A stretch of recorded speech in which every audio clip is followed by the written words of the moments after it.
വനിതാ ചെസ് ലോകകപ്പ് കിരീടം ആദ്യമായി ഇന്ത്യയിലേക്ക് എത്തിച്ച ചരിത്രമേതി 19-കാരി ദിവ്യ ദേശ്മുഖ്.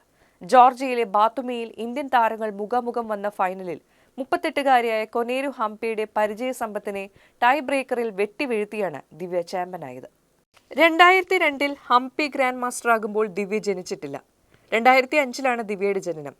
ടൈ ബ്രേക്കറിലെ ആദ്യ റാപ്പിഡ് ഗെയിമിൽ സമനില പാലിച്ച ദിവ്യ രണ്ടാം റാപ്പിഡ് ഗെയിമിൽ ജയം നേടിയാണ് ചരിത്രം സൃഷ്ടിച്ചത്. റാപ്പിഡ് ഫോർമാറ്റിലെ ലോക ചാമ്പ്യനായ ഹംപി വരുത്തിയ പിഴവാണ് ദിവ്യയ്ക്ക് അനുഗ്രഹമായത്.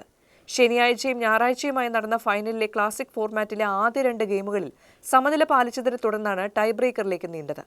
ലോകകപ്പ് നേട്ടത്തോടെ ഗ്രാൻഡ് മാസ്റ്റർ പദവിയും ദിവ്യയെ തേടിയെത്തി.